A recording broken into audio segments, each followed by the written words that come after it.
Hey everyone, welcome to this edition of Hometown PTBO, brought to you by TransCanada Nissan. This is Mike Swift. Swifty, tell us a little bit about yourself. You were born and raised here? Yeah, born and raised in Peterborough.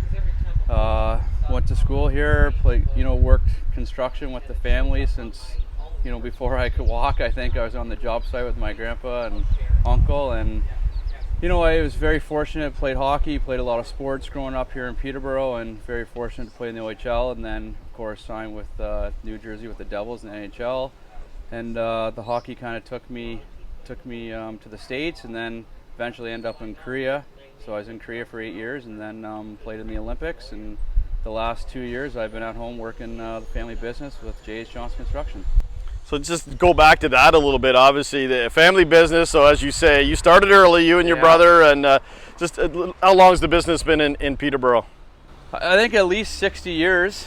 My grandpa started it when he came here, and it's been going strong for 60 years. I mean, we don't really advertise too much. Things are going well. We just each have a vehicle, and Peterborough is such a small community, and it's kind of word of mouth. If you do good work, people will have you back, and the word spreads. So that's what we pride ourselves on, the name on the truck and our logo here. So yeah, we work hard, and we just try to make Peterborough proud. Right on. Okay, let's go back again. You went to school. What schools did you go to before you sort of headed off to the OHL? I went to St. Paul's Elementary School. See, I didn't know that. A good North Ender then? Well, actually, I started in St. Martin's. Oh, okay. Because I grew up in the Yankee line in Ellesmere. All right. And went to St. Paul's. And then I guess I went to grade 9, St. Peter's High School. And then I took off to the OHL in Mississauga. And I came back after the season was, 2 months, the last 2 years of, high school. Do you remember any minor hockey coaches or lacrosse coaches or whoever you may have had that were a bit of an influence on you in your early days? Or? Actually, like Steve Self and Mike Dennis, they coached me when I was young. Steve Larmer, when he first retired from the NHL, he coached me as well. I think I'm in 12, and then Dave Kaiser was another big one there. So yeah, like a lot of local guys, and obviously it wasn't for them, giving up their time to help me, when I was young. Who knows where I would have ended up. Right.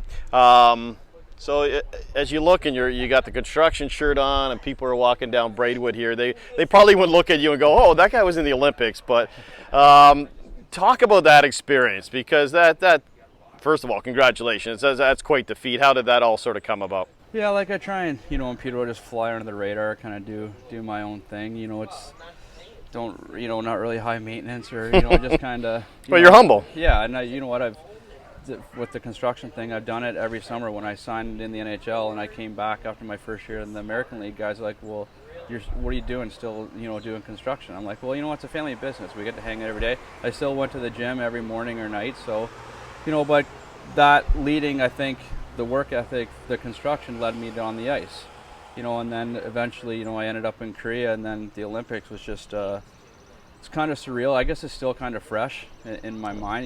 The odd day I think about, little bits and pieces, kind of how, like the process of how it worked. Like, I was in Korea for 3 years before I became citizenship, and then I ended up playing 3 years on the men's national team before the Olympics. So we traveled all over Europe and played in all these IIHF tournaments.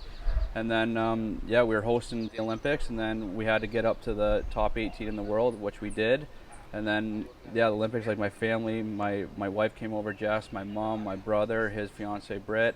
So it was a lot of fun. Like, and you think about the games looking back, but it's more of the memories. Like I took them into the cafe where there was a huge building they built, basically it'd be the size of the Memorial Center, and that was our cafe.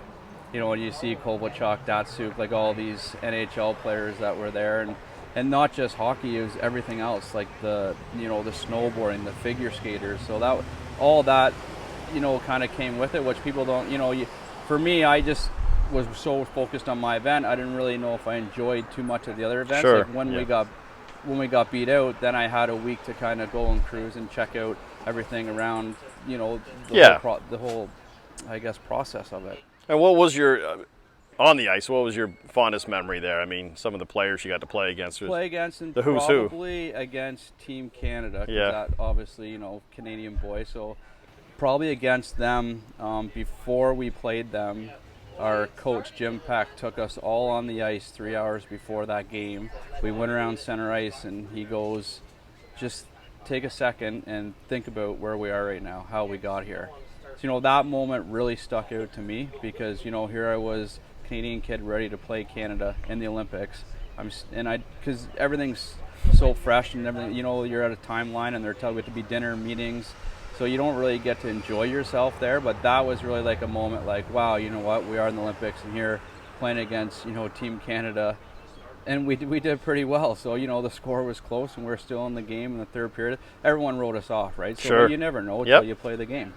What other things do you like to do? The odd time I know you like to get out to the lake, and that's a bit of an outlet for you, I guess. Yeah, we have a place on Chemong. The wife and I bought 2 years ago, and with the construction trade, we renovated it, and so we got the boat there, and that's always been a little outing. But the family has a good spot on Park Hill Road with some land, so we take now that I'm 18-month-old. Little daughter Everly, and my brother's got 2 kids himself, so we try and get out. We got some 4-wheelers, and just like to hunt and fish and just try and enjoy life a little bit. I think with this COVID thing we haven't really been able to do what we should be doing. Hopefully we're at the end of the tunnel now, and I just feel bad for the kids, right, for the sports. I just remember going to tournaments with the kids, and like our parents drive us to the hotel, and then all of a sudden me and the teammates were playing mini sticks in the hallway, and we're getting in trouble, just fun stuff. So that's what I feel bad about the kids, for growing up. Like, it kind of they're missing out on that. Obviously I've been through it and I've done it, so hopefully here growing up the kids in Peterborough can still at least enjoy themselves, and hopefully they still have an interest in whatever sport they do, soccer, golf, whatever they want. So hopefully they stick with it, and you never know. All right, Mike, thanks for your time. Enjoy some time at the lake this holiday weekend, and keep working hard. Perfect. Thanks, Pete. Hometown PTBO with Pete Dalliday, presented by Trans Canada Nissan.